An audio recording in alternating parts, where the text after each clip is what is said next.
Good morning, good afternoon, good evening, wherever you may be. It's Tom Sydney Bushnell, aka Numbers, and I've got a special edition, a special show to take us into New Year's of 2023 into 2024 with Juan. I've got the special edition here, Juan. Hey, cool. There it is. So Merry Christmas to you and to your loved ones, and Happy New Year, which will be happening in the next probably 36 hours or so, depending where people are. What do you got for it? Well, and we're going to keep it careful for the fluff tube, because we've done fluff tube in the last week or so, to coin a phrase from Nino, and we did really well with that. So we're going to keep it fluff tube ready, and lots of folks will be able to watch it. Sorry, carry on. Well, I did one with Nino the other day, and I did it for FluffTube, and his editors chopped it down so bad it wasn't even usable, and we had tried very hard to make it okay for FluffTube, but I'll try again. Well, what we did last week, when you were at the volleyball court, worked really well. So if we're in that zone, I think we'll be more than good. So yeah. Okay. Yeah. Well, I think people are still, wondering what's going to happen next year. We're hours away from the beginning of next year, but it is a very different expectation that we have. And the reason is because the maturity of all of the investigations, the whistleblowers' information, coinciding with each other, it's now beginning to mature, ripen enough that some legal action is going to be happening. I do think, the one thing, I go back to what Kim Clement prophesied, a decade ago, that there would be a moment in America where people would be saying to each other, we have two presidents. How can we have two presidents? There's two presidents. And you would say, well, but that's been being said all the way along. This is going to be almost just everybody trying to figure out, what are we going to do to solve this problem? And the reason is because it's becoming more and more evident by the hour. And there's some amazing disclosures. I was just talking with someone this last week in the right position about some of the disclosures that are coming, even over the next, week and a half, 2 weeks, that should clarify, again, redouble down for people that the 2020 election was stolen, and make it harder and harder to live in denial about that. And then the question being, how do we reconcile, how do we rectify and repair the damage done, and put the proper person into office and take out the parties that have stolen that office. It's going to be a very difficult period of time for the country, for the world even. Russia the other day, their new textbook that came out for their schools, in that textbook, going into the Russian schools, it says that the 2020 election was stolen from Donald Trump. So I was there in Uganda here a couple of weeks back, and across the country, the people talk about the fact this is a stolen election, unprompted by me. How is America going to take care of that? Here in America, we're probably the most in this denial stage, not just about what has happened, but what will be needed to be done to rectify this, because the crowd that's in office is exceedingly dangerous. They have brought the world to the brink of some type of war. You know, another thing that just happened in the last day was one of the generals in Russia, no lightweight, someone that is highly regarded in the country, made a statement at the end of an interview talking about the fact that Israel had used a nuclear weapon to blow up the fertilizer there in Beirut that, caused this, huge explosion, killing, huge numbers of people and destroying the port area there in Lebanon, in Beirut. And that kind of a statement, that kind of an information, and then that the US and France had handled the cleanup operations to make it so that there was nobody that could say that this was a small nuke. That's kind of a big deal. And that kind of talk is going to get things wound up to an even higher state. We do know that they had used micro nukes 4 times in Syria. 2 of them daytime, 2 of them nighttime. You look at the video, you see what it is. And Obama called them out for having launched those weapons from submarines on drones. And didn't call them nuclear, but the weapons that were used were launched from submarine. It was to take out missiles that were coming through Syria, missile bodies and parts going into Lebanon in preparation, for this fight with Israel. It's happening even now. So as this continues to escalate, it's going to get very, very serious. And by the way, before this is all over, here in the West, the United States will be having tribunals and trials of many of those involved. At the same time, Russia is going to go in and deal with the Ukraine from the opposite side. Ukraine is a focal point, a center point of a lot of the fraud that's taking place, the money laundering, and the money going out to crime families, political crime families, and business crime families around the world. And so that criminality, taking out of the prosecutor like Biden did, and some of the crimes against citizens in the Donbass area, Russia, Putin has said he's going to hold Nuremberg type trials. Actually, both sides working towards the middle, with Ukraine at the center, the United States and Russia going after the same criminals from opposite sides. It'll be pretty dramatic. And I don't think that most of that happens this year. This year is about getting control and stopping the ships at sea. It's like the drug running ships, and the Coast Guard helicopter or boat shows up, and they fire a round across the bow, and the boat doesn't want to slow down, and then they fire rounds into the engine compartment and disable the boat. These people won't stop. They can't stop. And you're going to see that there's going to be action taken to stop a lot of what's going on with these families.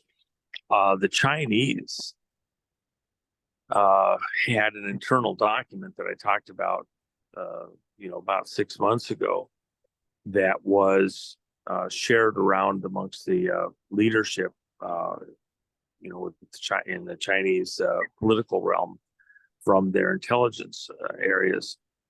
And it was speculating that they did not give the Biden administration much beyond a 90 to 180 days in office, or at the very least able to be effective because of the legal issues that were going to come to the top. And so that gave them that period of time to deal with a number of issues, including, for example, Taiwan. And even Xi made some statement here today, actually yesterday, talking about the fact that they would deal with Taiwan in their own time, but implying that that time was coming quicker than a lot of people believe. So it is coming to a head in many ways. This criminality that put this crew into office, this Biden crew. And remember, a presidency isn't just one person. There's thousands of people who benefit from having one administration or another, both by appointments, certain contractual things that get done and favored, policies, etc., and another. So there's quite a bit at stake. Will the Chinese be right? We're really at the outer limits of what they were speculating in that 6-month period, as far as him being removed from office or the health issues catching up with him. But we're not really outside of what they were speculating, at the very least, that his ability to be able to govern from the White House, or to be available to them for some of their policies, would continue. The revelations about the payoffs in Ukraine and China and many other places is coming to a place where the severity of those crimes is undeniable. Hunter, one of his business partners, testified the other day about Biden being present when huge sums of money were discussed and policy things were discussed at parties, and many of the people present were Russians. And then the next day, one of the Russian oligarchs sent $3.5 million to Hunter on a deal. And they were asking what Biden talked about at the party. Biden says they talked about the weather. Yeah. We talked about the weather. Yeah. Then we sent 3.5 million. So, anyway, that's the kind of stuff I see coming in. What's the window for some of that? Those big shots across the bow. I think they just happened with the testimony about the party. And there's, literally whistleblowers coming out daily and weekly that's going to be stunning, as well as data about the exact way that the votes were cooked county by county across America. And some of that information starting to come out pretty specific and detailed over the next month or so. So that's what it's looking like it's going to happen. So anyway, I hope that helps you a little bit. Yeah, thank you. You're talking about criminal is 85, Storm is 85, Awakening is 85. You've got Kruger, 85, Criminal, 85. Freddy Krueger, Nightmare on Elm Street, connected to Kennedy. Are we going to see?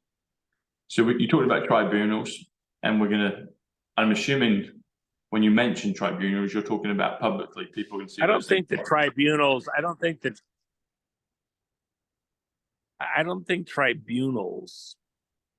are really what we're talking about this year.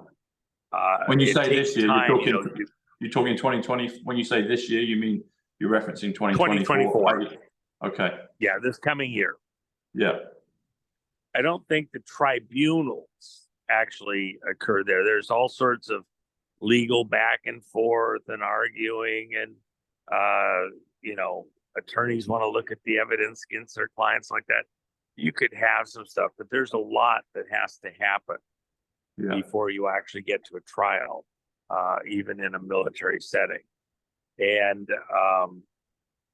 they finished about, about 4 or 5 months ago, 6 months ago even,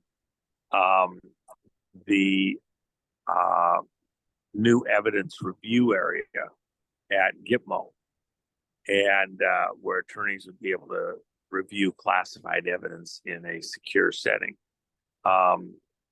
Think about that. For really almost a decade now,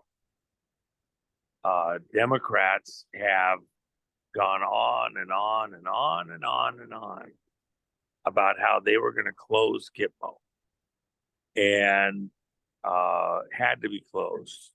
And I've taunted a number of times back when Nancy was head of the House and others.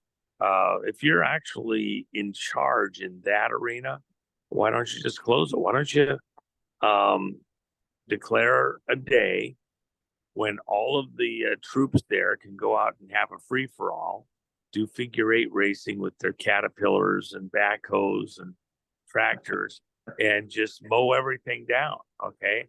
Have an X Games of destruction of all of that stuff there, and close down GIPMO and shut it down forever. And it hasn't happened. In fact, the build out has continued, and pretty large numbers of troops there. They built a world-class hospital that is set up and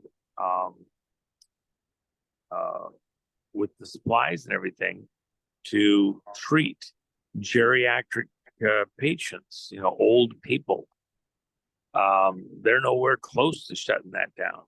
So obviously there's still something in the background. And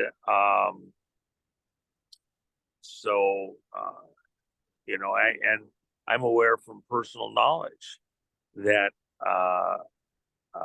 a handful of people that I'm aware of, and I'm sure it's many, many more, are on some type of military tribunal somewhere, but it's not a prosecutorial function that they're in. It is a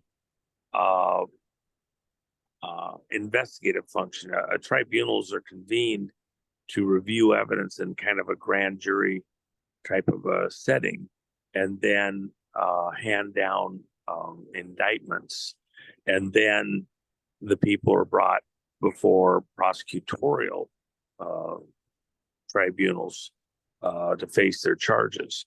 And there's a review period. Attorneys get a chance to look at the facts and do things on behalf of their clients in their defense in preparation for a trial. That can take quite a bit of time. So some of them may be simpler, and some may be more intricate and involved. So we'll just have to see how it goes. But I don't think, for the most part, any of that really happens this year, other than the first arrest happening probably several months out at the initial part.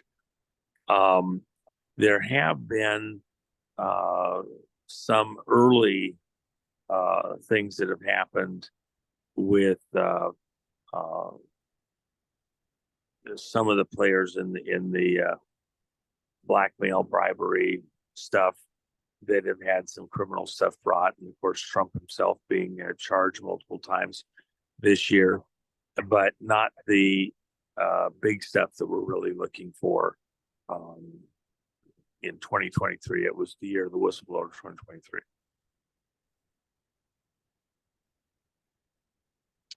You say actually that's just a nice little code. X Games is 45, X is 24. We're going into 2024, but adding together is 69, which is people, which is financial, which is wealth, which is checkmate. military tribunals, it's 223. You mentioned going, 23 was the year of the whistleblower. Can we expand upon the idea of things that change the world happen on at 23? Maybe we're not looking at a date, maybe we're looking at something else in regards to a 23, because we're going into 2024. You're indicating that probably we'll see more in terms of actual trials in 2025. Can we maybe tie that together with 23, how 23 changes the world? 23 is a world number. Anything with a 23 in it affects the whole world. And 223 is the skull and bones number. And of course, you drop the 0.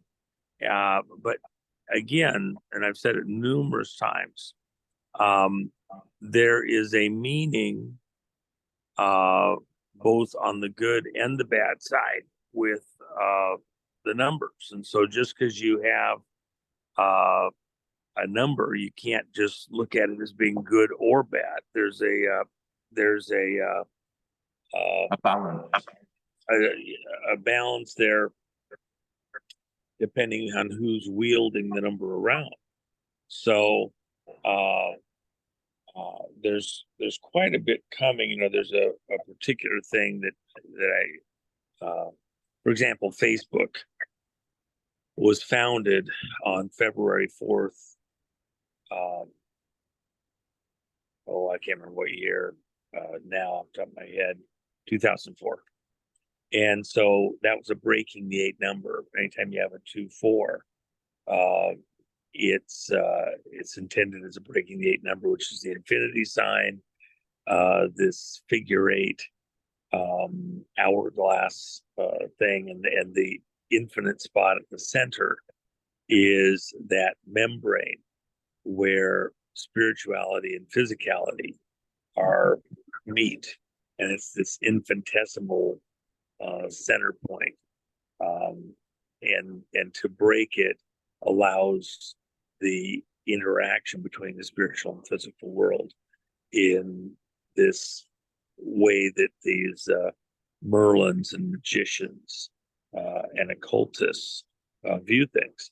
So I was noting that there's a particular event that occurs on that date here in just a month and a half. And when I saw it and I mentioned it to somebody else, I was like, oh my gosh, is that intentional? And it's hard to say. We'll just have to watch and see. It was just, I thought, happenstance, and I was pretty surprised that it was on that date. There's a natural matrix of the numbers that is, fingerprint of God type stuff. And there is a manipulated matrix of numbers that these people do, because they do recognize the power of numbers and the statements that are made there. It's a language all its own. And so they want to own that language, say it a particular way using the numbers, and they believe they get power by doing things on the numbers. And so, I don't myself run my life based on the numbers. I think it is something that the Bible is very specifically warning about, but I do recognize that within that natural matrix, I'm not trying to, do it on the numbers, etc. Yet it occurs and it happens, and I've seen it over and over and over again, even in my own life, where the numbers will line up, and I'm like, wow, I who saw that coming, type of thing. So anyway, not to get too distracted. Yeah, natural numbers. That's my experience with them. I just go with the first impulse, the inspiration, whatever it is that comes in, and just work it out. And okay, that's fascinating. So I don't code out in numbers. I receive and I guess interpret, translate them, and do my best with them. But yeah, the numbers are amazing. There's definitely There's definitely a natural matrix which is divine in its nature, and it's fun to witness. I mean, I get messages in the newspapers. I've mentioned this before, I'm sure to you, I have to my viewers. And I was talking to one of my brother-in-laws on Boxing Day, day after Christmas here in the UK, and you know, we're talking, and he's asking a few questions, and you know, obviously Tom numbers has piqued the interest in my close family, because they're like, what the heck's going on with this? How's this happen? But nevertheless, they notice and they see the fruits of it, etc., and the results. And he's joking, and we're talking about. He's asking about aliens and things, and I'm talking to him. So, well, I haven't seen aliens, but I've seen lights in the sky, and which I'd never seen before, but they're distinct. And anyway, we're talking about a few things, and he jokes and he says, well, maybe I could do the letters, I could do the words, you do the numbers, and I'll do the letters, and I could work with you. So we're just having, you know, a bit of banter, a bit of joking around.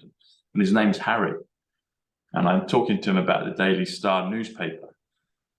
Daily Star is 109, which equals the word 17, equals the words Zapruder, equals the word Dinah Spencer, Psych.Club, my channel that I chose before 2020, before I didn't even know the number alphanumeric relationship with numbers and letters in the way that I do now. And anyway, the next, and I tell him I get messages on the newspapers, particularly the Daily Star, because it's the most pantomime paper out there, but they can get away with telling truth through memes. And I looked at the papers the next day, and I actually had to, because sometimes I don't get a chance to go to the newspaper place each day, and sometimes get them online, the front or back cover or front cover. But when I'm physically in a shop, I'll have a look if I get time. And anyway, so I looked through a few pages and I find this one, and it talks about aliens and words. So there's two things that me and him had spoken about the day before. And then literally on the next page next to it, you've got, well, I think I've got it here on the phone. I can pull it up. There's two references to his name, Harry. And I was like, I just chuckled. I was like, and my brother Joe, who gets a lot of this stuff, he pointed out, because I sent him the picture of it, and I didn't even notice the bit with Harry because they were in smaller print. And that it was there on the page. So there was a double reference to him, and he'd asked me about, could he do words instead of numbers? And we had a joke and the alien reference there. But yeah, there is a divine, here it is. This is a bit of fun. This is kind of how this works in my world. So here you go.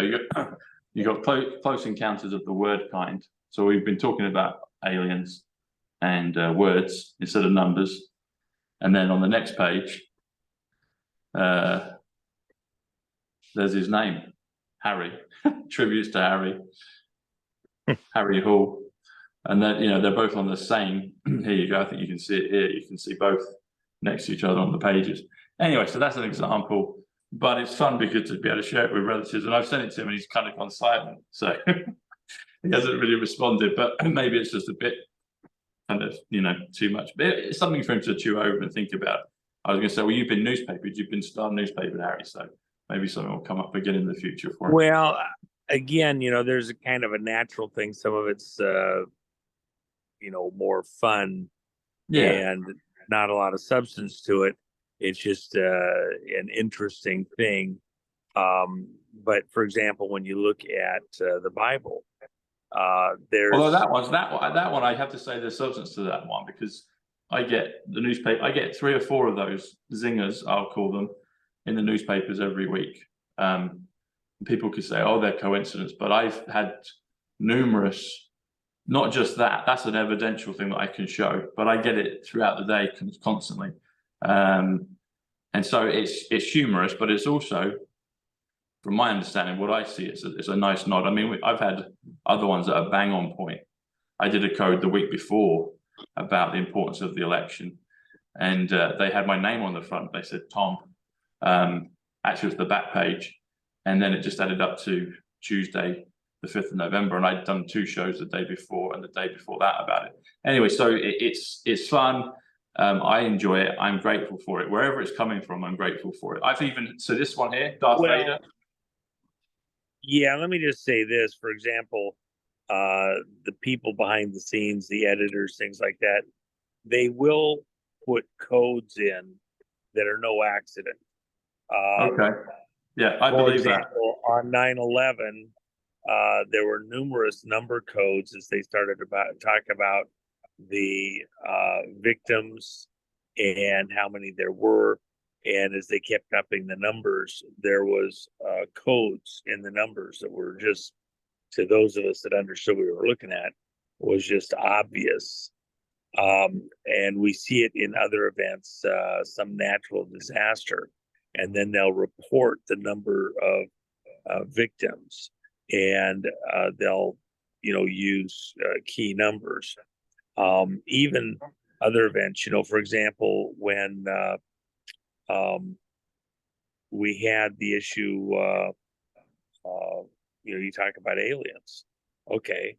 Of course, the Roswell event here in the United States, Roswell happened in 1947. Yeah. Why did the Roswell event have to happen, or some type of alien events have to happen in 47? To keep public interest, because that is a key number within the other physics. And I've talked about that numerous times. Take a tetrahedron, which is a three-sided pyramid type shape, and you put it in a circle or a globe. If the top is at North Pole, then the bottoms don't hit at the equator, they hit below the equator. And if you think of a 360-degree circle, the distance between the equator and where the tip of the triangle or tetrahedron hits, that distance in a 360-degree circle is 19.47 degrees below the equator. And the reason that that's important, it's a code. You'll see, for example, you go look at the movie Forbidden Planet, and it's got all the triangles in it. It's a very complex movie. It was intended to send very precise messages, to imprint them into mass consciousness at the time.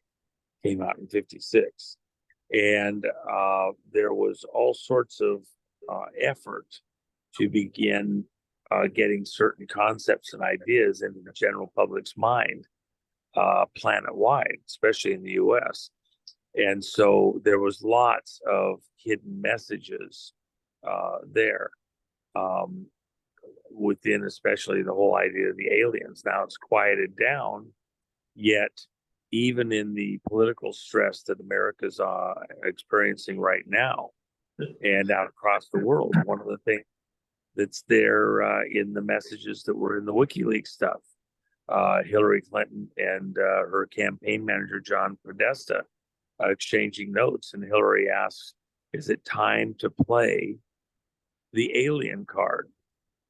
Behind the scenes, those families involved, especially actually the Rockefeller family, are very keyed in to this disclosure and trying to get the world ready for a mass distraction that's far more terrestrial in origin than aliens coming from the other side of the galaxy or something. There's a huge effort going on right now. Just as I said, Russia's going to have its own version of tribunals there in the Donbass. And there is going to be a number of people in Russia and oligarchs that are going to get dealt with there, just like we're going to deal with them here in the United States. And so there's a push right now to get the political community keyed up on stuff happening on the moon. And I had one of my contacts out of China that had sent me some material related to what they were getting in their exchanges of information. And speculating it was more of a media thing, preparation to do a media surge than it had anything to do with reality. And of course, in this case, it's stuff happening on the backside of the moon, so you can't see it from the Earth, blah, blah, blah.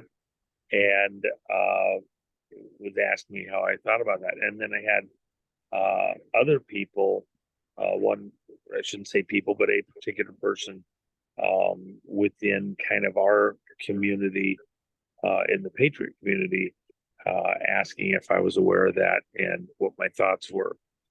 And I think it's probing to get people ready so they'll be able to be keyed up at some critical moment as needed to discuss stuff. I got some cleaners that are gonna come through and make noise with their stuff, so I'll wander down a little ways here. But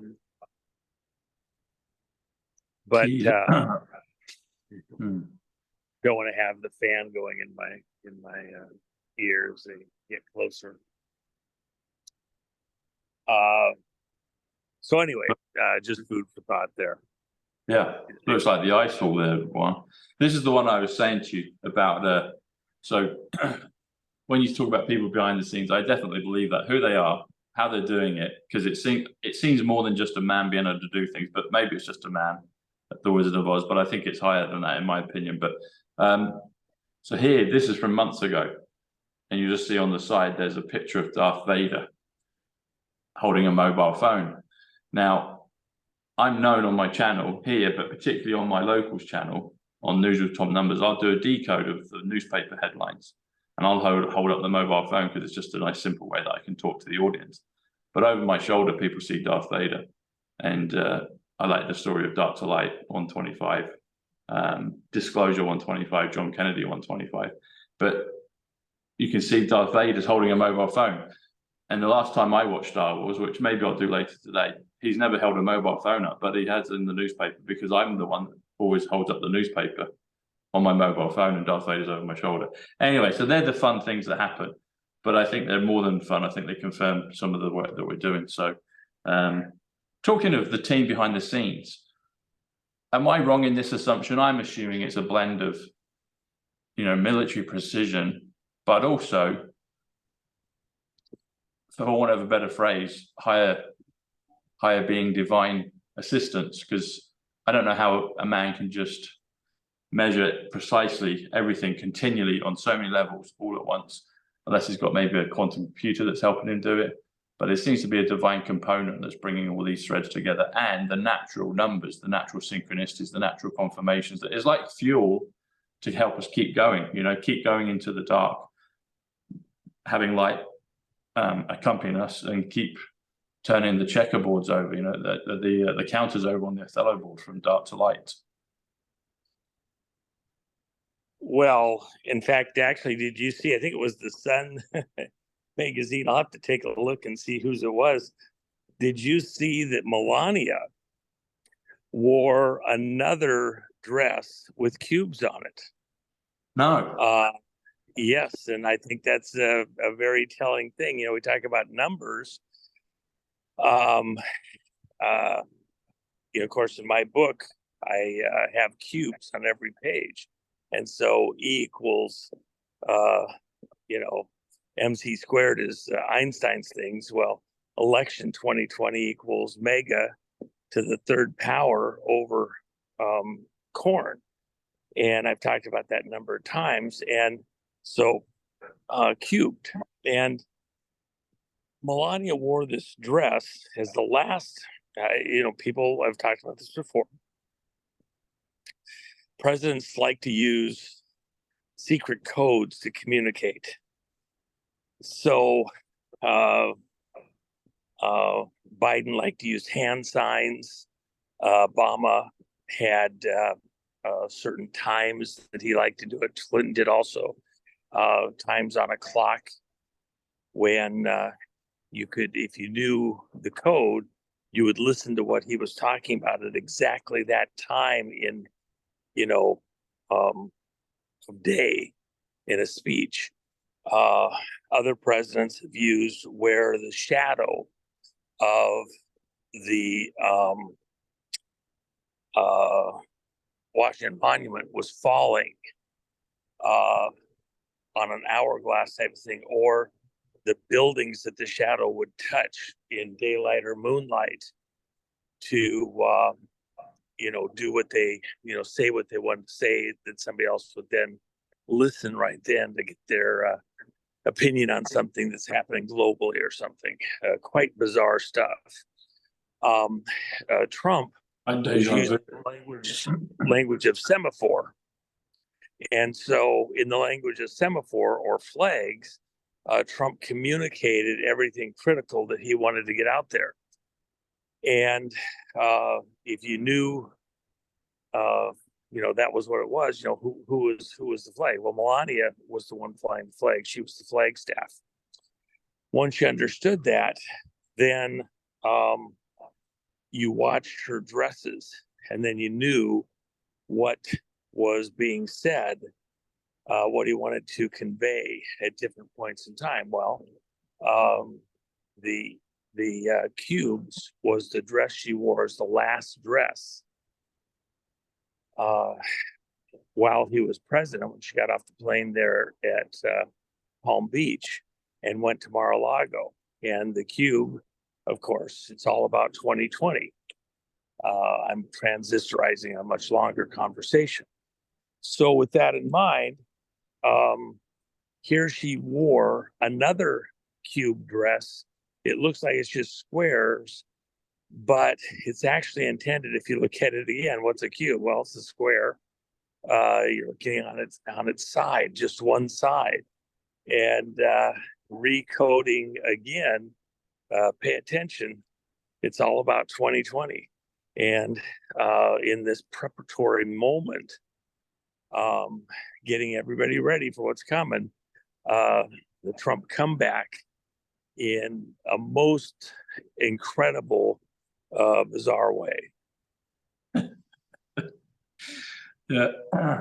What was the coloring of that second dress one? Do you remember what the coloring of it was? Yeah, it's kind of brown. It's got a little bit of dark to light theme going on in the squares. I'm sure people will pull it up and see it here shortly, and they'll have a lot of fun with it.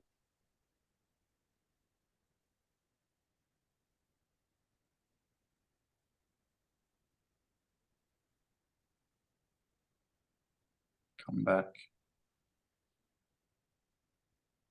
The Trump comeback, 174. Real Donald Trump. Currency exchange. Trust the plan. Well, and that's the other thing. If you look at the what's next, I guess that's the other thing that I should mention, is that you're really looking at the monetary system, currency system. That's where a lot of 2024 is going to reside. Whenever you're affecting society, changing society in a major way, that's what we used. We took down the Soviet Union. That was the last big part of the play. We affected it all the way through, attacking the evil empire. But the final straw was taking down the ruble. And that's when Gorbachev called, and Bush then said, take down that wall. Reagan told you. And they did. So what will be this final phase and what's coming for America, even over the next many months, I think it's looking more and more obvious. It's going to be something within the monetary system, and there's all sorts of preps within a digital side, banking, consolidation of the banks.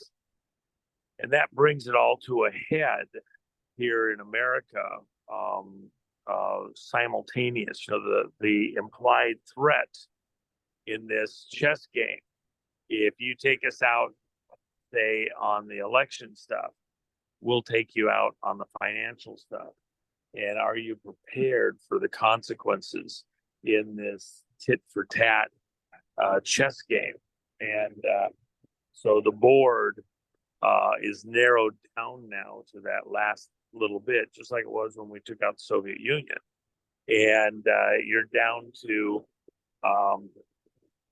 only a few moves left. And the big move is, of course, the economy and the currency, all of that paper that's out there floating. You know, the Biden administration has printed more paper money since it came into office than all the previous administrations going back, 100 plus years.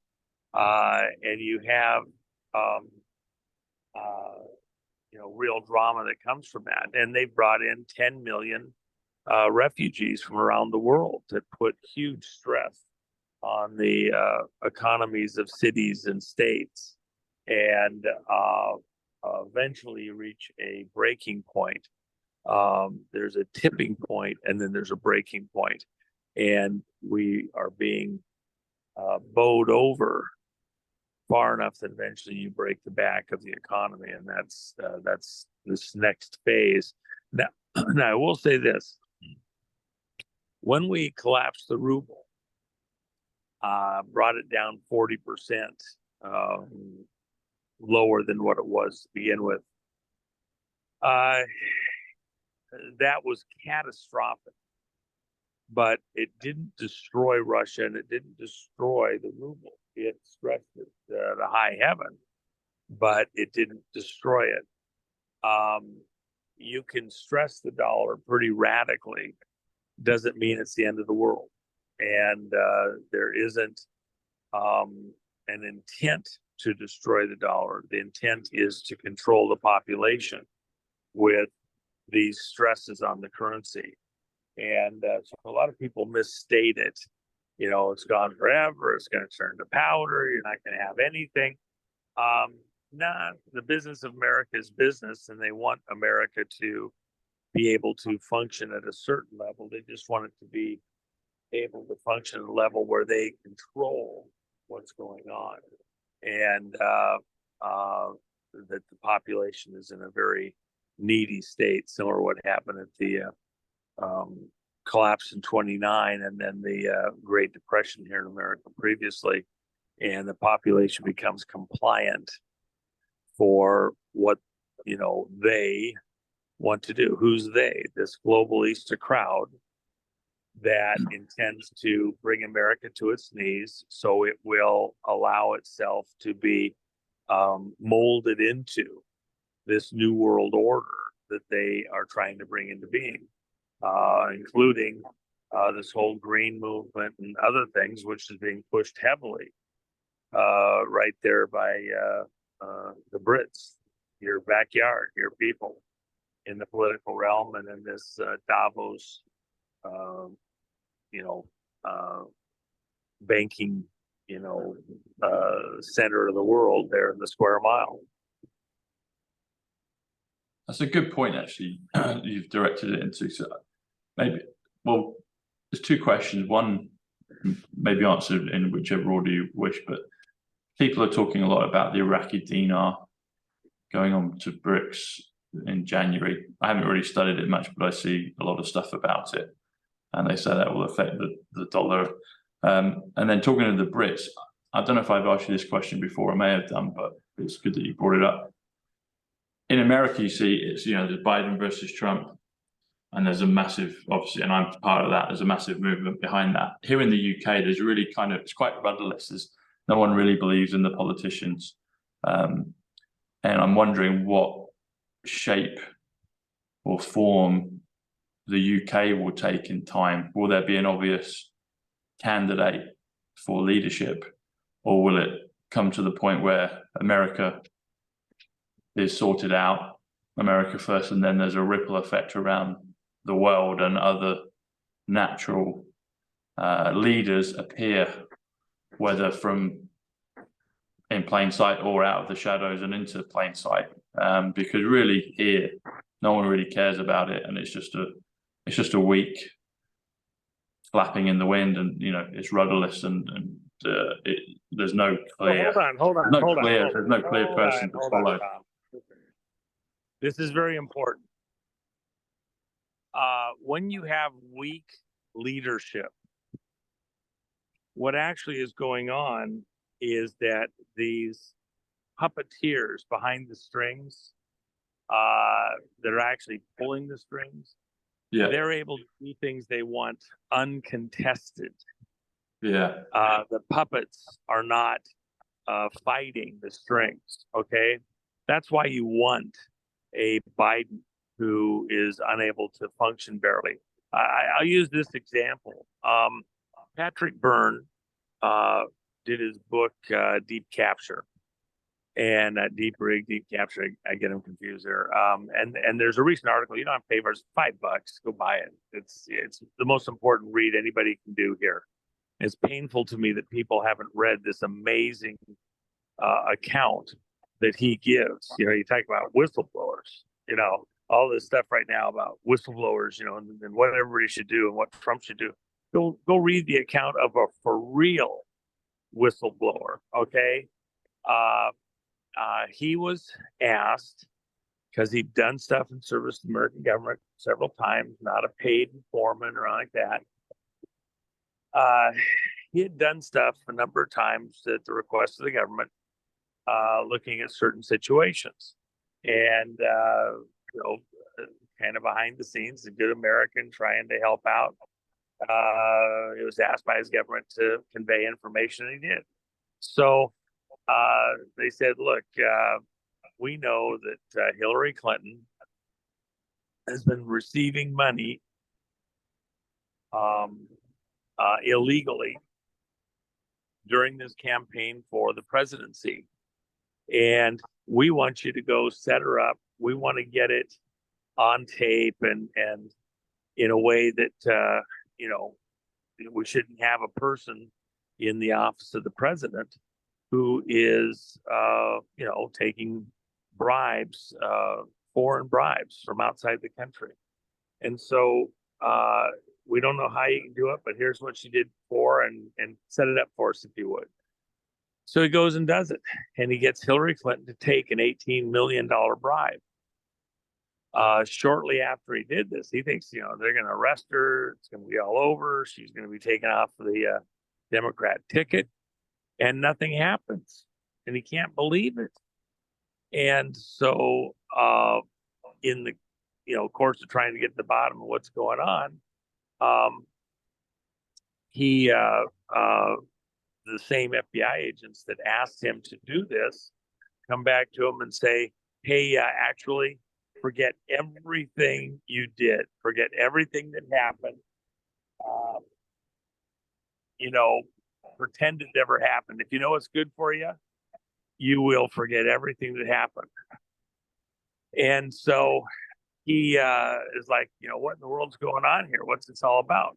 Well, what happened was higher ups came to the people over there at the FBI, and Patrick alleges that it was Brennan and Obama, by the way, because Obama was still in power at the time this happened, who wanted to set up Hillary so that they could pull her string. She was going to win the presidency, and they wanted something that if she wouldn't do something the way they wanted it done at some critical moment in time, they could bring up this corruption stuff and the payoff stuff. And so here Patrick Byrne is very stressed, very pained about this, but he's the guy that did it.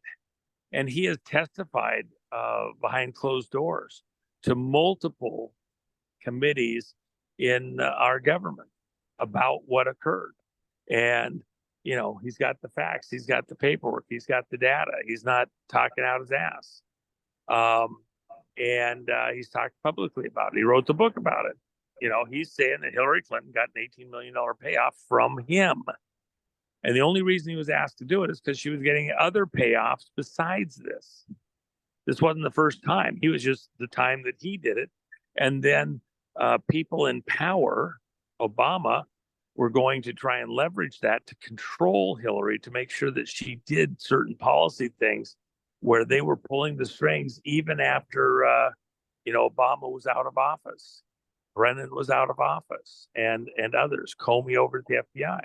And these FBI agents are very embarrassed about this. They're actually fearful. They actually imply to Patrick Byrne, by the way, you don't do this properly, you could very well be dead yourself, implying that his life was in danger if he proceeded on.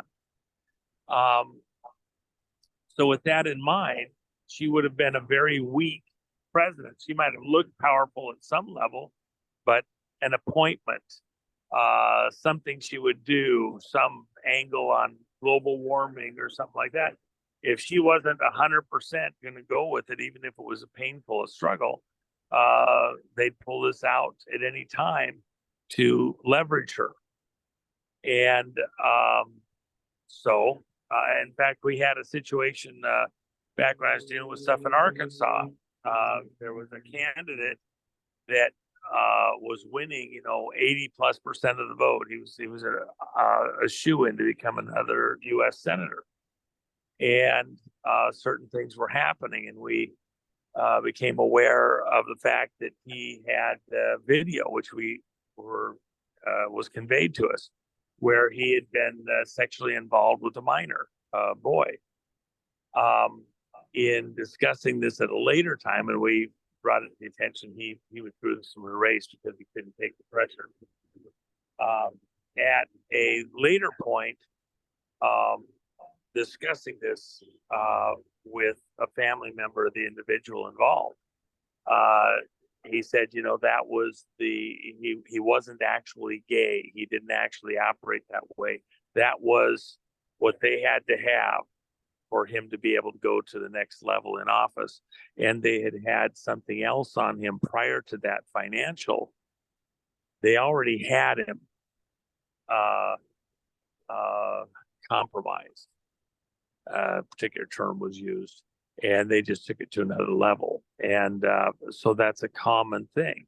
That's what this moment in time is about right now, is that all those compromised individuals who've made the deal in order to get into power, a lot of that is about to become exposed. And that methodology starts to come unglued. And what they hate about Trump is that he did not make the deal. I think, well, there was a nice firework. New Year's, everybody gets their fireworks off. You look like you're walking along the ice wall there, Juan. Yeah, that was a big one. There's another one.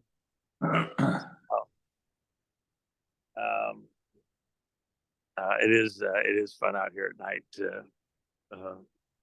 walking through town. So anyway, I met Patrick Byrne in Idaho last year, and we swapped emails. He said he'd come on the show, but we haven't heard back from him in regards to it. But maybe might be worth reaching out to him again, seeing if he'll come on and talk more about the book. I wasn't aware of the book, so that's good information. Yeah, it's $5. You can get the digital thing online. It's worth every penny of it. And I don't think. What's the name again of it, please, Juan? Deep Capture. Deep Capture. Okay. Yeah, and I don't think that you can really understand the moment we're in and not have read that book, or a lot of the work that's going on behind the scenes. Patrick has, he's spent the vast majority. He was a very wealthy man, had Overstock.com. He had has spent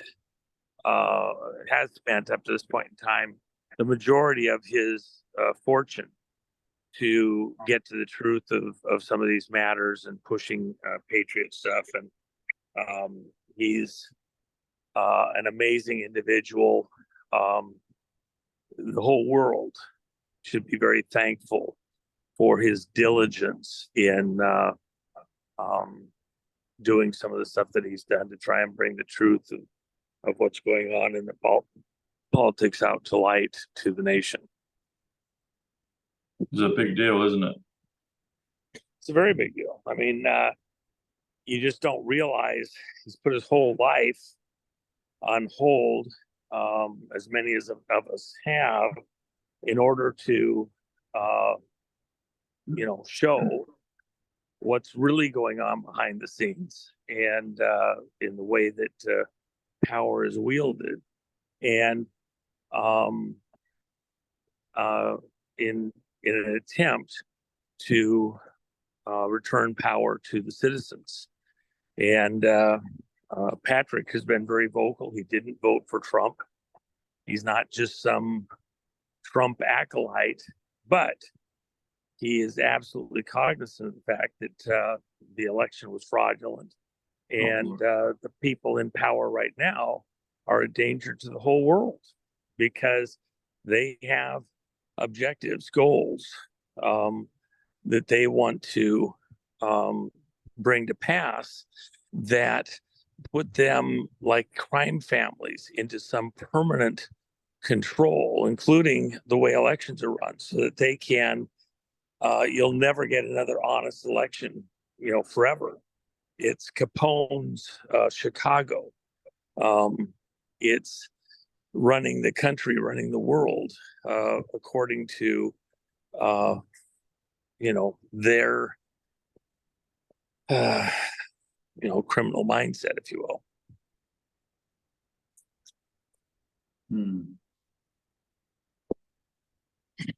Iraq and the dinar and BRICS, people are saying that something's happening. I think it's this, is it January, the 6th of Jan, or early January next year. Is that the case? Are we going to see much of a ripple effect with that? Is that true? Is Iraq going to join BRICS? Let me just say this again and again and again and again. I've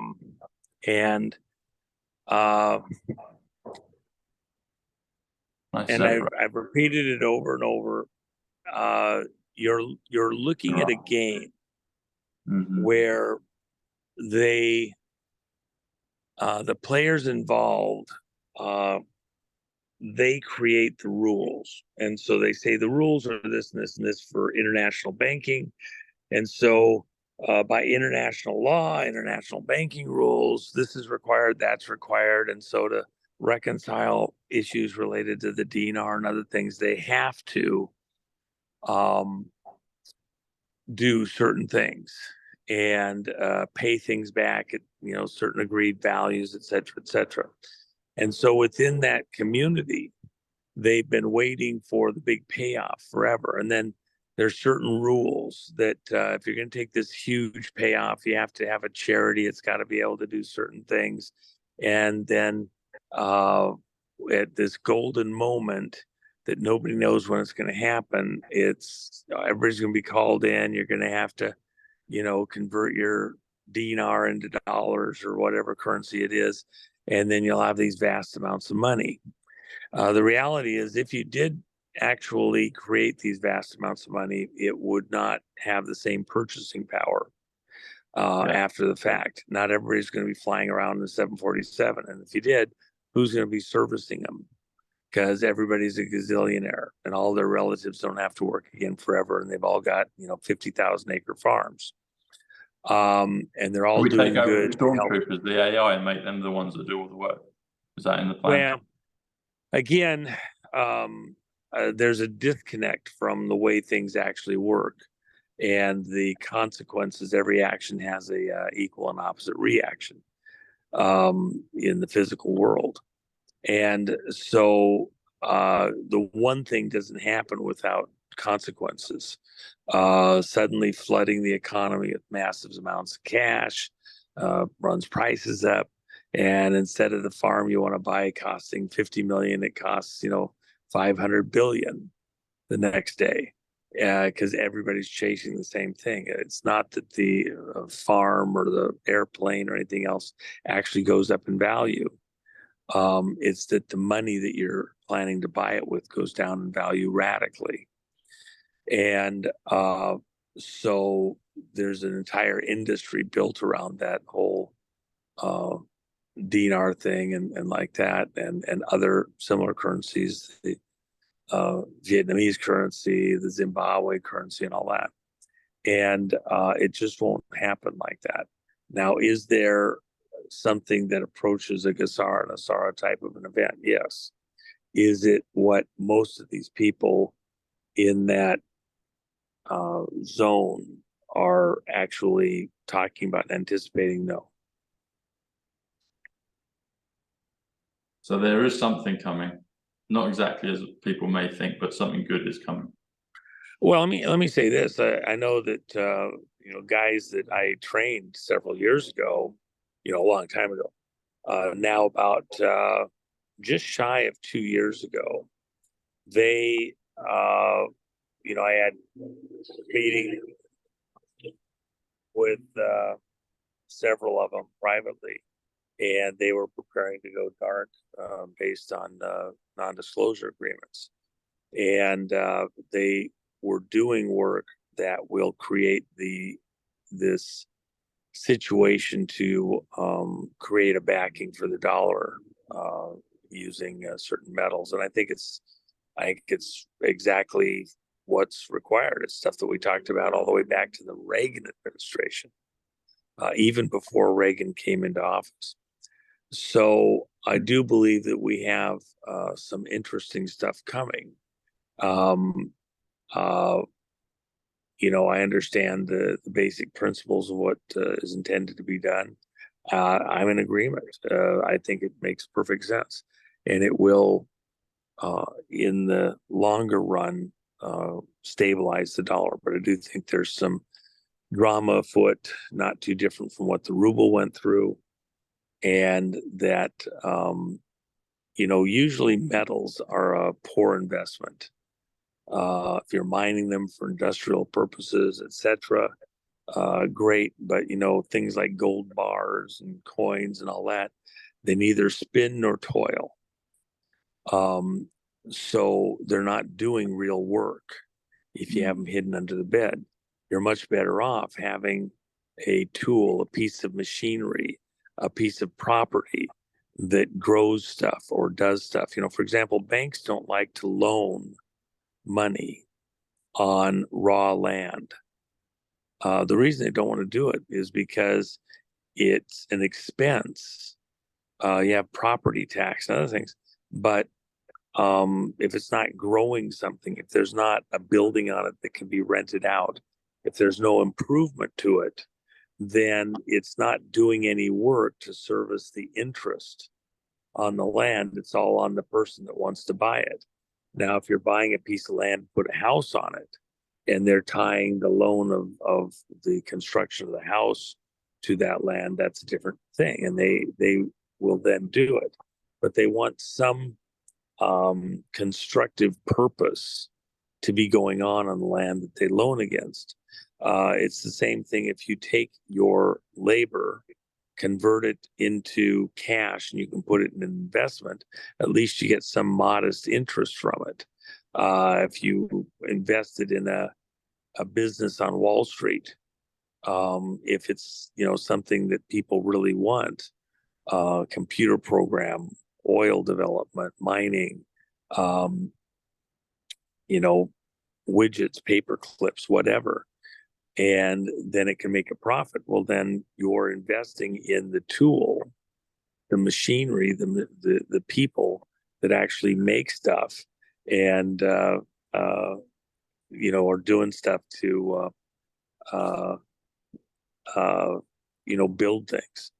So there's a profit that can come from that, and they don't mind loaning against it because you have the wherewithal to pay the interest on the loan because you're doing something constructive. Gold bars are like raw land. They don't spin or toil. Same thing with silver and other metals. So it's normally not a good investment.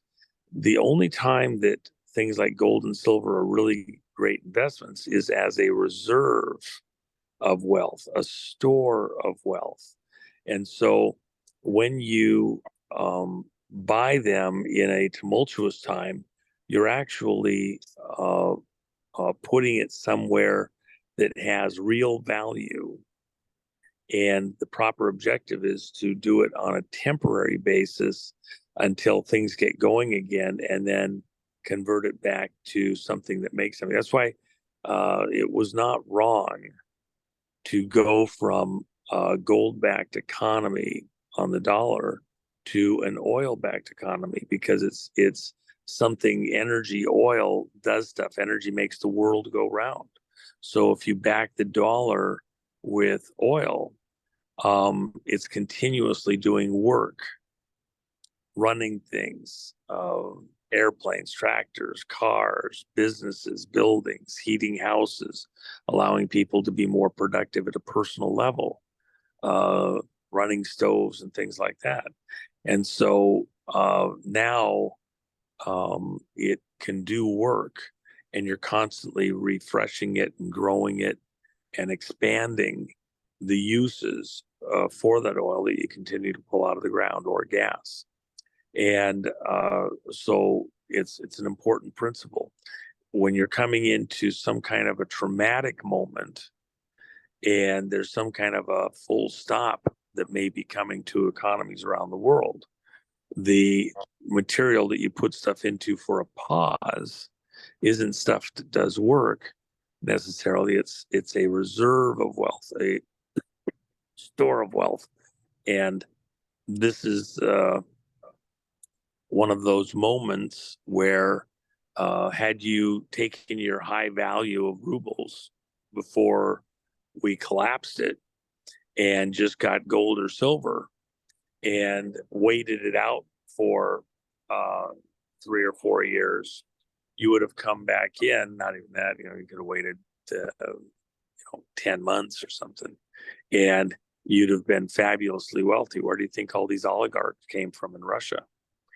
And buying things for pennies on the dollar, businesses and materials, and then having the investments for when Russia went forward.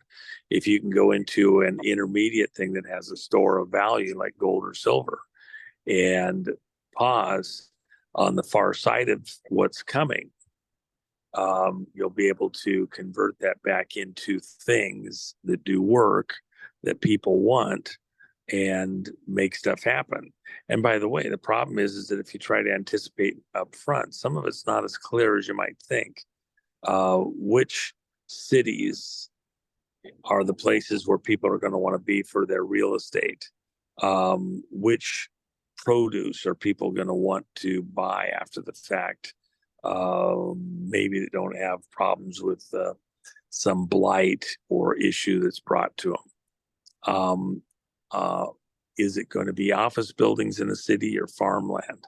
So if you're not sure coming into a crisis, then you can have a store of wealth, take a pause, let everything reset, and then step back in where it makes the most sense, not just in a broad societal planetary way, but in your own individual situation.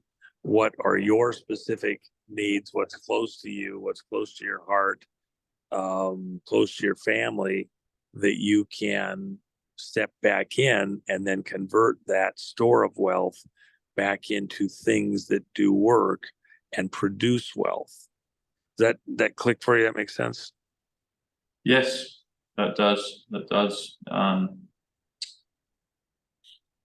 You mentioned about well, a thought came in when you were talking. So in terms of and we've spoken before about Nixon saying that he was a respected guy at the table, with JFK and President Trump and Reagan, etc.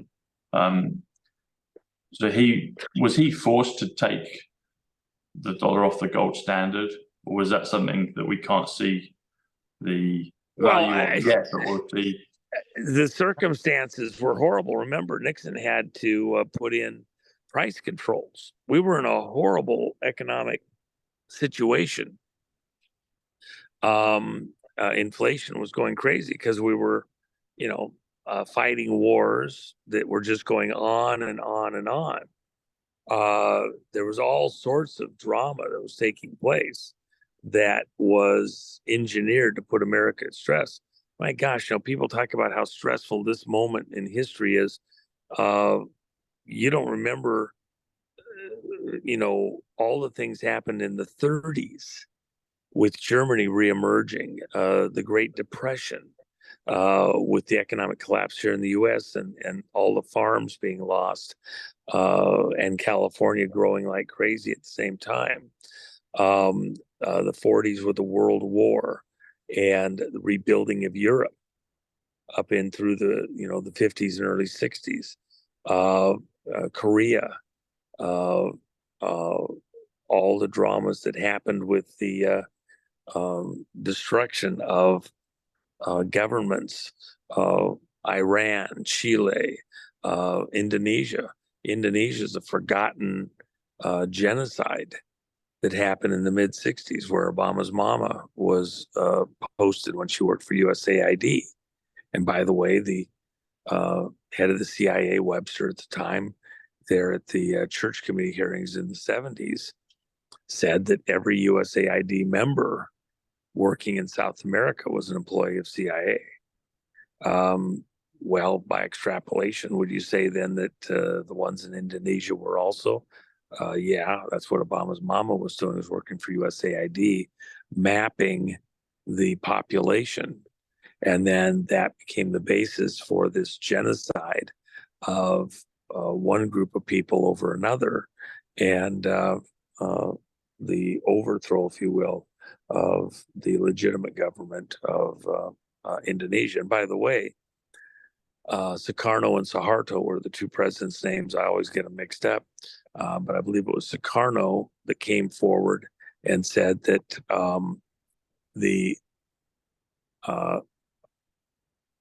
I always get the name, Sabat, religious organ, Subat, religious organization that was there in Indonesia. Obama's mama belonged to it. Obama himself went to services when he was a kid. It was an religious, no God involved religion, if you will. And they only had 6 religious centers around the world: Indonesia, Hawaii, California, Washington State up by Seattle in the Bellevue area, and out at Virginia near the CIA headquarters. And so these guys, a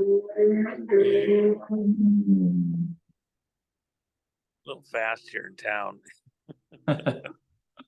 It's a 25 Might mile be an your hour. future self saying hello, one, and that's me chasing you. There you go. Yeah, well, it's a 25 mile an hour street, but that's a little bit much there. So 48. I don't mind. I enjoy hot rodding. I just don't do it where there's people, and that's a little dangerous even at night.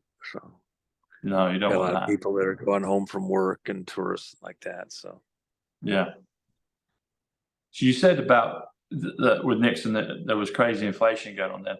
Is there? So my basic understanding is you come off a gold standard, and that's what then you're susceptible to inflation. You can do quantitative easing. Is there ever a case then when you're on a gold standard where you can still see the effects of inflation? Can inflation still be possible when you're 100% tied to a gold standard? well, yeah, actually you can, because Okay. there's a number of factors going on. When you say you have a gold standard, you're tying your currency to gold, okay, but is it fractionalized? Sorry, gold backed, I should maybe say, instead of gold standard. Gold backed. Yeah, but if it's gold backed, is it fractionally backed? When we use Japan's economy to inflate the amount of dollars that we had for use for these loans that were the basis for generating money for what we did to go out and buy rubles. We used a lot of the Japanese banks. And when we started, they had, I think, a 12-to-1 reserve currency situation where for every dollar that they had in the bank on paper, they could pull 12 out from the reserve system, international, reserves. They could print 12 Japanese dollars for every one US dollar. Dollar was fractional considered reserve banking, yeah. So even that can go on when it's not when you're on a gold. When you go back, that still has gone on in the past, right? But and of course it's called a yen there. Yes, I know that. I was trying to just help people understand the currency. So as time went on, they changed those numbers almost instantaneously. It went from 12 to I think 26 or 8 to 1, and then even higher. And so you were literally, that's what caused this massive increase in the value of property in Japan. Corporations doing daisy chain exchanges. Same thing happened in Germany, where other teams were working primarily, in Brazil. By the way, why Brazil? Because the largest Japanese population outside of Japan is Brazil. Yeah. So in the whole world.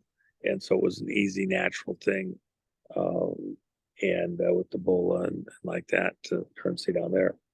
So you could have the dollar was considered good as gold, and then they increased the fractions that you could print compared to what you had on reserve.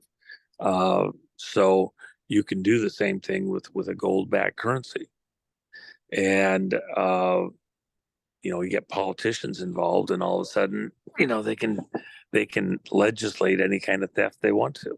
So. So I guess moving forward, when we have a financial, a gold silver event, just to call it kind of in loose terms, a Chasara and a something good for the people, where there's this mandrake mechanism. So hold on. Don't put words in my mouth. I do not think I'm not. I'm asking the. I'm not putting words. I'm trying to express it. No. I just want to make sure nobody interprets that I'm saying that Gesara and Asara is good for people. Okay. All right. Yeah. Go ahead. Okay. So moving forward, when we have a financial event that hopefully, President Trump has said there will be a level playing field, and he talked specifically about currencies. And he said that will come sooner than people think. So well, let me help you out here a little bit. This is very important. Let me just people to get. Okay, go ahead. So, in terms of from what you've said about, because I didn't actually know that was the case. If you're on a gold backed, if you were gold backed, I didn't realize that there was the fractional reserve that could still take place. I guess moving forward, what would make sense, and maybe countries and nations, people would have to come together on it. It would seem it would be more beneficial, so politicians and soothsayers can't get in and manipulate currencies and wealth. So if everything was gold backed or silver backed or precious metal backed, then there wouldn't be the opportunity for a fractional to blow it up, because otherwise that's kind of counterintuitive. It's counterproductive from where we're in now. If you can just say, all right, I'll give you this, and then it's going to be worth that, then you're creating things out of thin air, and that seems to indicate that we'd be back in the same sort of problems that we've been in for the however long. Now, what you're really having to do, and I don't want to get too deep into it, what you're really doing is your people have an obligation to get paid a certain amount based on the way the banking instruments are drawn up. And then if they want to take it out in gold, they get a small percentage of gold for the amount of paper dollars that they have, for example, or any other currency. But if they're willing to wait, the gold backing isn't in gold bars in Fort Knox. The metal backing is still in the ground, and there's a period of time to pull it out of the ground, process it, and convey it to the people. So if you're willing to wait to get yours physically for some certain period of time, then you'll get a higher return over time. And so if you don't need your gold this second because you're not dying tomorrow and you want to retire and you're still working or something like that, then you're investing in the future, looking for a higher return based on the predictive rate at which the gold can be pulled out of the ground. And by the way, the reality is there's more gold in North America than just about anywhere else on the planet, and readily available, and silver also. And we have several locations, so we can do that and promise those returns pretty authoritatively. There's other materials that are also very valuable that we need. And the reality is, let me just say it this way.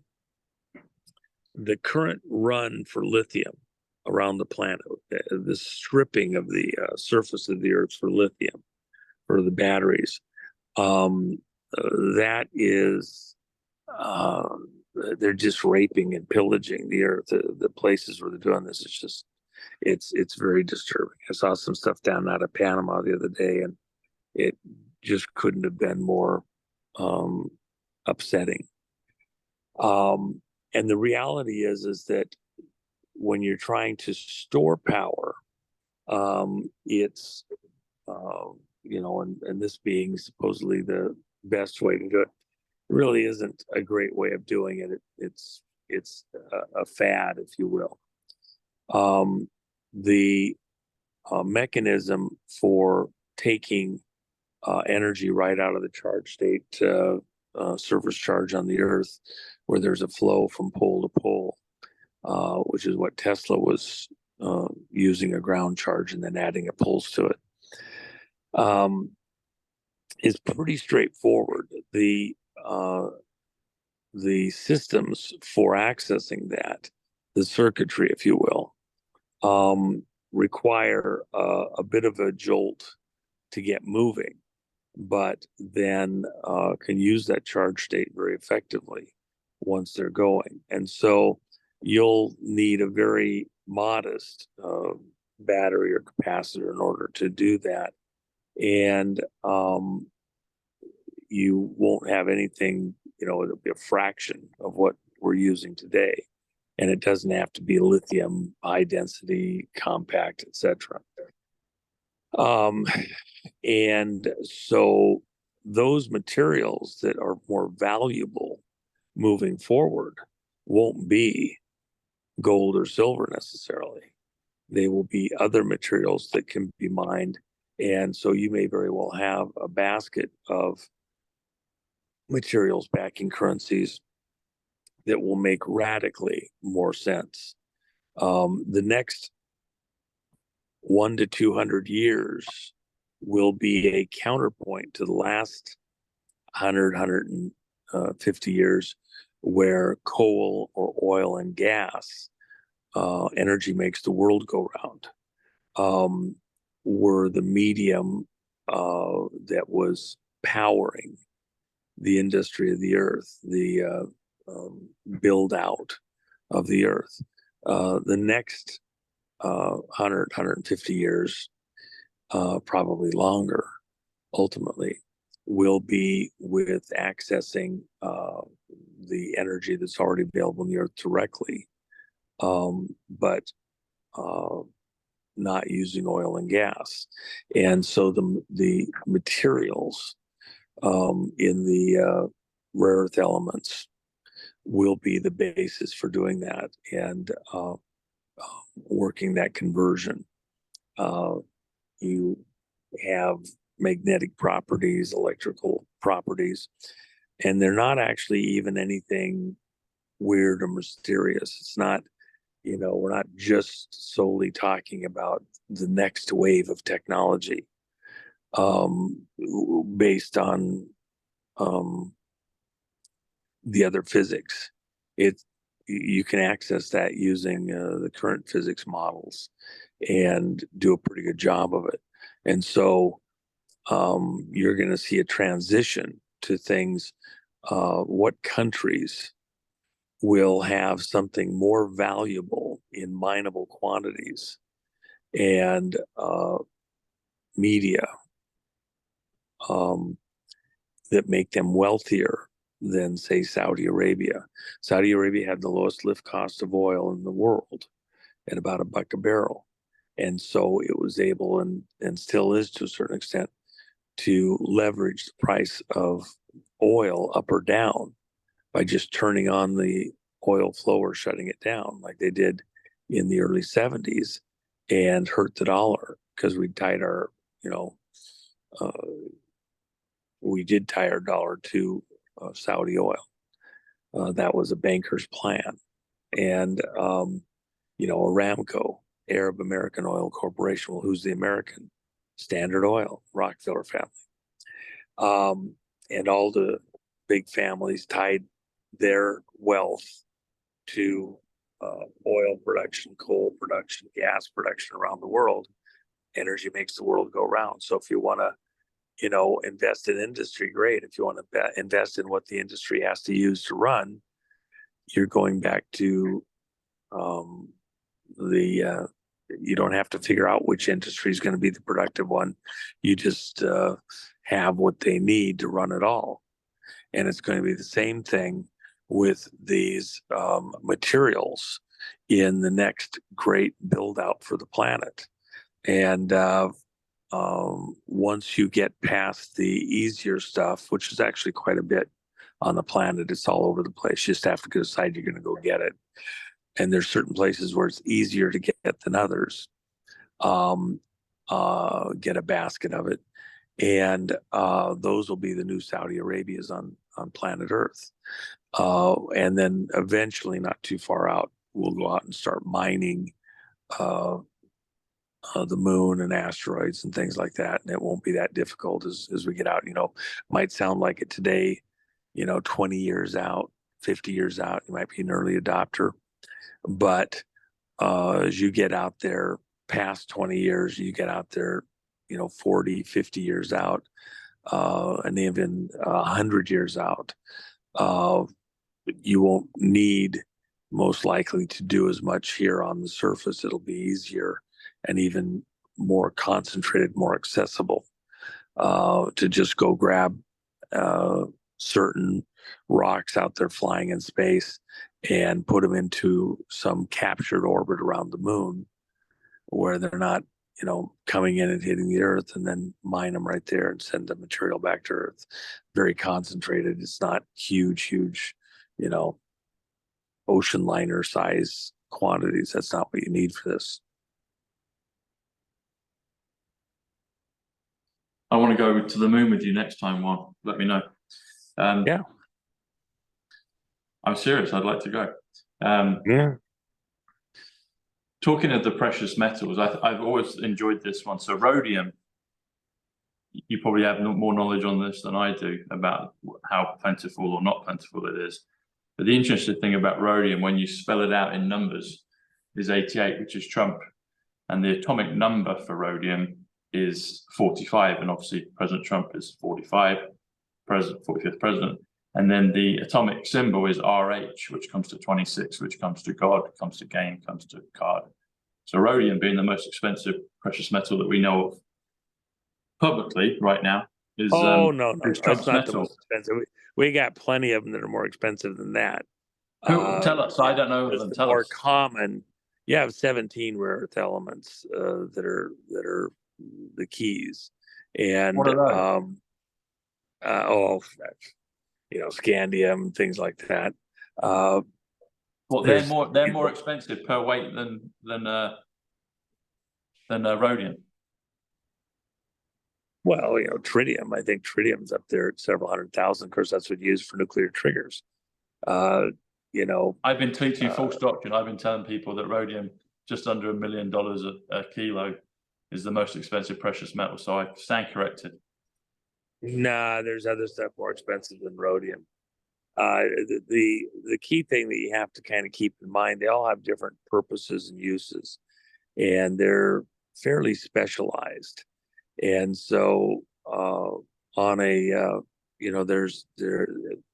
there's quite a few, and you find them with different types of concentrates, favor certain ones over others in certain strata. So quite a bit of it out there in Arizona. In fact, I had a contact years and years and years ago that had a property in Arizona, and when they assayed it, he had one of the most densely densest concentrates of certain rare earth elements, literally in the United States. The question is it a mineable quantity? Does it have depth? Or are you just stripping it off the surface? And then is it in hard rock? Is it in sand or clay? Where certain technologies now make it more accessible.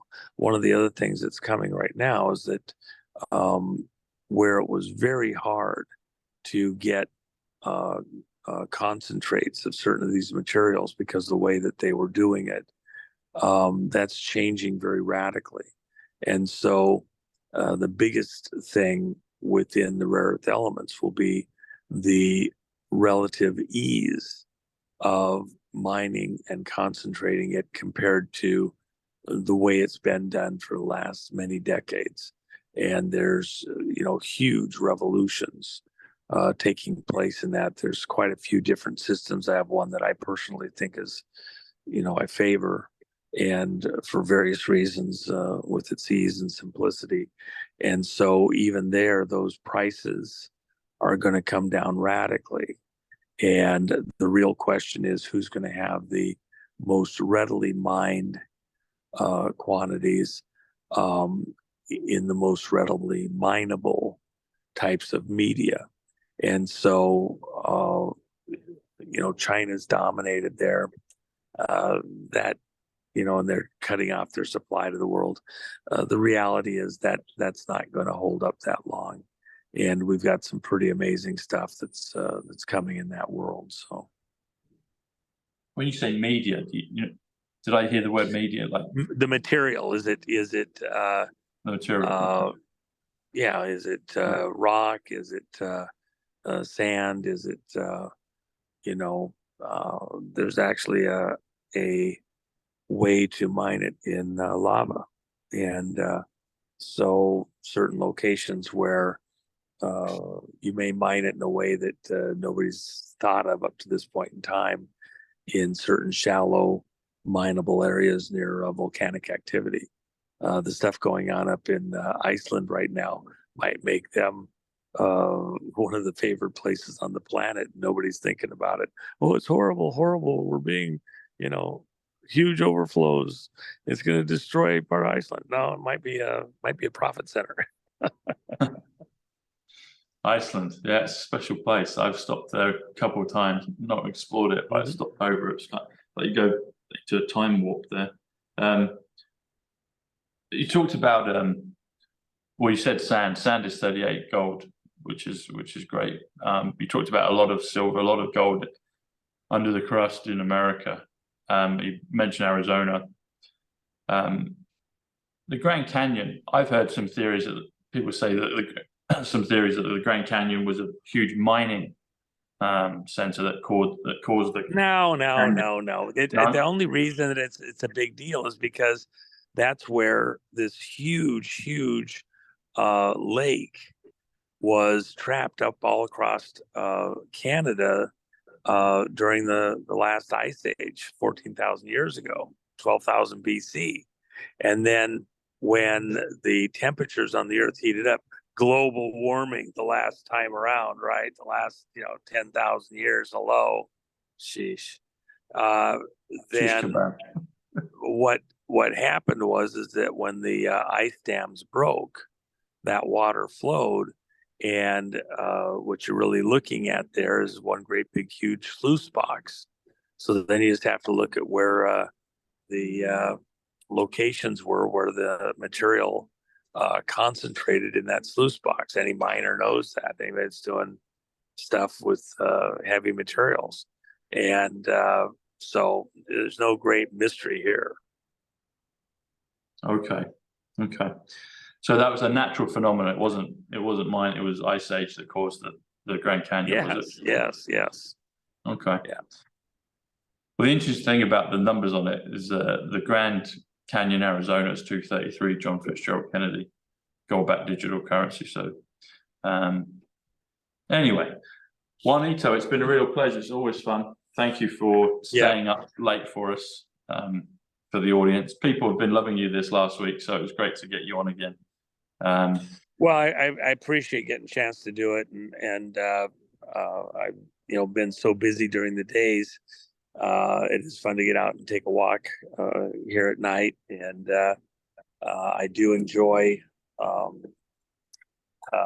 getting a chance to talk to your listeners on the other side of the planet. I think the last time we talked, I was on the other side of the planet, if I remember correctly. So you were in. I guess I could say it if you're not there now. You were in, I think, Kauai. Well, I was over in. I think last time we talked, I was over in Uganda. Oh no, you were. Well, you were planning to be, I believe, and then we got the volleyball court. Was that in Uganda or was that in Hawaii? I do so many shows I can't remember, but anyway. I think you were in Uganda because we were going to do one then, and then I believe you were in Hawaii doing the daytime with the volleyball court, the sand volleyball court. So anyway, yeah. That was probably in Hawaii there, yeah. So yeah, so that Roseanne Barr and I had dinner the other night with my wife Jennifer, and we had a great time. And we're going over to another area of the islands here just a few hours, and it'll be a blast. BJ Penn's going to be meeting us and going over one of the larger waterfalls, and I think the largest waterfall in Hawaii. And that'll be fun for a few days. So a lot of fun. Is that on Kauai or one of the other islands? Oh no, that's here. That's here on the Big Island. Okay. But yeah, I shared a text with Roseanne last night. Yeah, she's great. She's a character, brilliant. Good. Yep. Well, there you are. So I was just going to say, so Dorothy, you'll know this one. So Dorothy, what's Dorothy's last name in Wizard of Oz? Oh, I can look it up. I don't remember. I don't remember. Yeah. So just as I was thinking that, because Dorothy and her last name, whatever it is, comes to Roseanne Barr 130. But as I was thinking that, your path went yellow, so like the yellow brick road, and the Wizard of Oz 176, Back to the Future, November the 5th. What is Dorothy's last name? I'll leave it for viewers before we say goodbye. Yeah. Dorothy, Wizard of Oz. Dorothy Gale. Dorothy Gale is 130. Well, there you go. Roseanne Barr. There you go. She was caught up in a tornado or a gale. And now you're on the yellow brick road again because it looks very yellow from our perspective. Oh well, yeah. Good stuff. Yeah. Actually, it's a red brick road that's coming up here. Well, there you go. Yeah. What about the bricks? Well, I think it is bricks up here. Let's see. Might just be painted, but it's painted concrete. So there you go. Oh well, there you go. Good stuff. Nice one. Thanks, Juan. Have a great new year. Wishes to Jennifer, and we'll catch up with you very soon. All right, super. Good time to all of you. Take care. God bless. Bye.